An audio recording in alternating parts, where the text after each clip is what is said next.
and your wonderful family, Archbishop Hebdo, Father Griffith, Governor Waltz, Lieutenant Governor Flanagan, Senator Klobuchar, and all the friends gathered here and in far greater numbers streaming this ceremony in many places.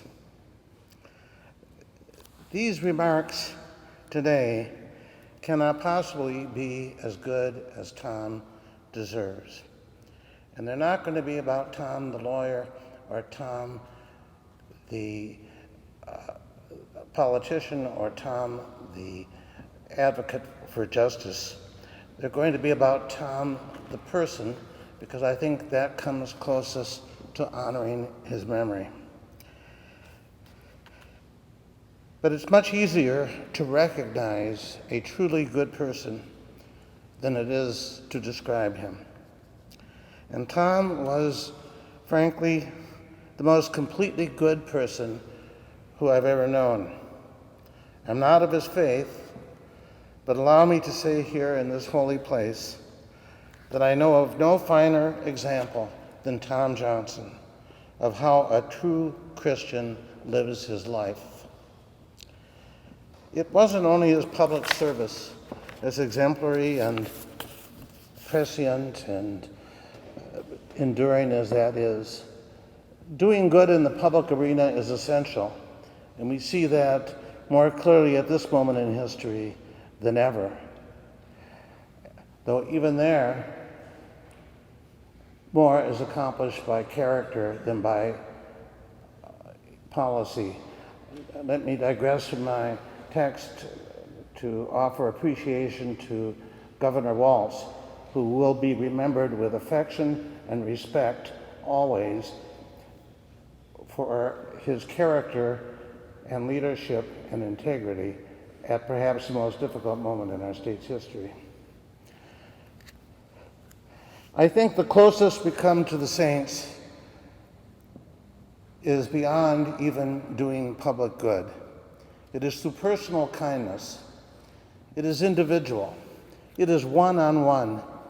It is going up to the loneliest person in the room and through genuine caring, helping them to forget their troubles and move toward becoming their very best. Tom touched and enhanced so many lives. He was there for everyone. If there was no pandemic, and if it were possible to have all churches fully open and crowded, that even the basilica would not be large enough to hold all the mourners who would want to honor Tom. The streets outside the church would be filled as well. Because every day, every single day of his crowded life, Tom gave comfort and counsel to those who needed help. He did it personally, one-on-one. Have you ever skipped a stone, a pebble, into a lake and just flicked it sideways? The stone keeps hopping along, and each time it skims the water, it makes little ripples on the surface, and each ripple spreads outward in concentric circles of its own. That's what kindness does. It spreads. That's what Tom did all his life. Those he touched others. That was the essence of his life. That's who Tom was.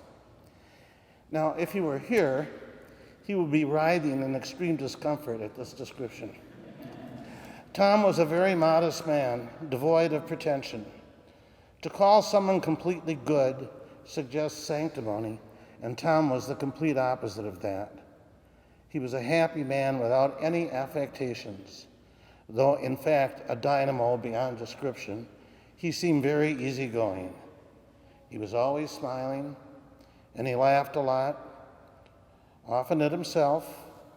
His greatest joy in life was his family, and he derived much pleasure also from jogging, having an occasional beer with a friend, going out to eat with Victoria, playing soccer with the kids, canoeing through the boundary waters, enjoying a sunset or a ball game or a painting.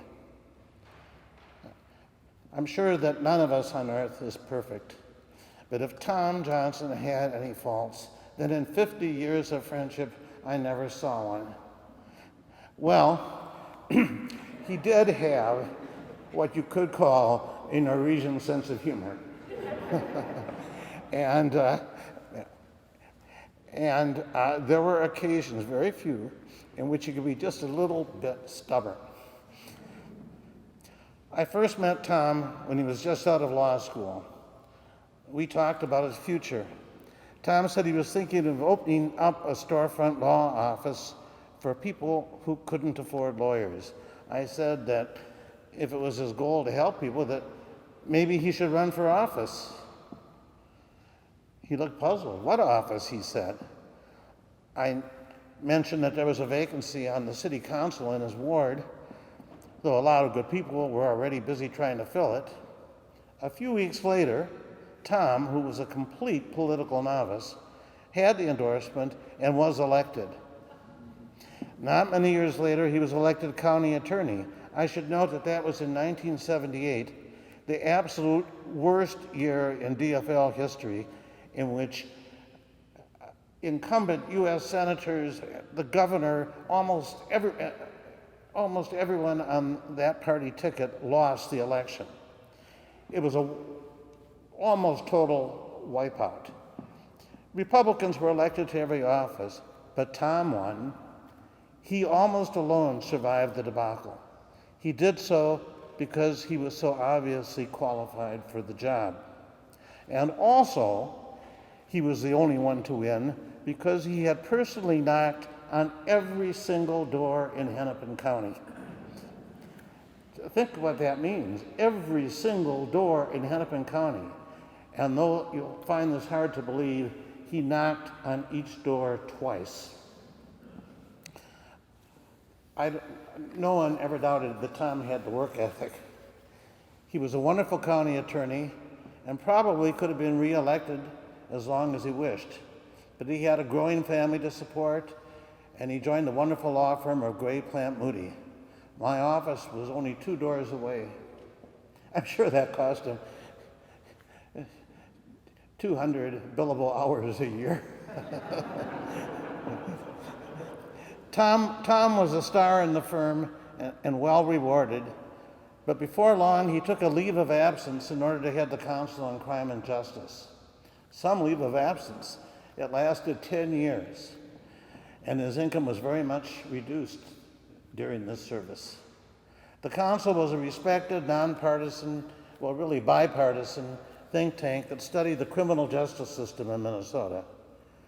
Tom single-handedly directed its focus toward racial disparities in our criminal justice system, which had not been studied before. I joined him on the council board and saw firsthand the astonishing work that it did. So much tragedy and unfairness could have been avoided if its recommendations had become law.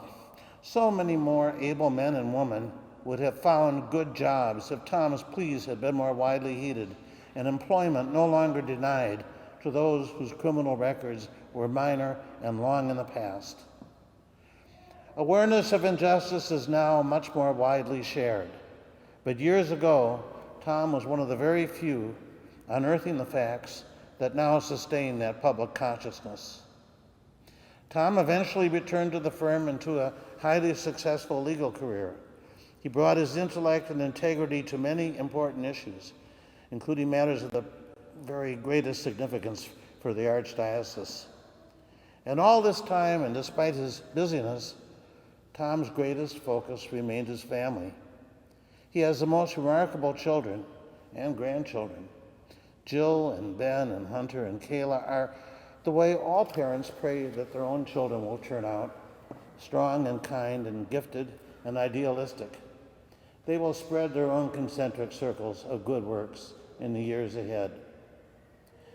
No one could have brought Tom more happiness in life, except, of course, Victoria, a pillar of faith and the great love of Tom's life. Last Christmas, which Tom knew would be his last Christmas, he gave Victoria a document he had prepared. He had written his own obituary. It included these words, quote, "Tom married Victoria because she was beautiful and laughed occasionally at his lame jokes. But he soon found her to be caring, intelligent, and constantly challenging his thinking. Tom always believed that while his marriage to Victoria may not have been made in heaven, it was his best chance of getting there. End of quote. 6 years ago, Tom was told that he had only a few months to live. That he far surpassed that prediction is due to his own iron will, and it's my strong guess that the Lord felt Tom's goodness was still needed so much here. Even in illness, he never abated his good works, public or private, but he did take some time off to travel and to be with Victoria. Those journeys meant so much to him, and they would not have been possible without Victoria at his side. Tom did not show it or complain, but his illness was long and painful and very, very difficult. He could not have had his rich and happy final years without Victoria's love and without her constant care. She was at his side until the end, and with her very great faith, knowing that Tom's passing really was not the end. Bless you, Victoria. Tom's legacy is not the laws he helped get passed, or the programs he launched, or the cases he won, or even the justice for which he strove throughout his life. His legacy is quite simply all the many lives he touched with kindness, and his family in which that legacy lives on. No one touched more lives than Tom. When it came to loving thy neighbor, he managed to knock every door twice. God rest his sweet soul. Thank you.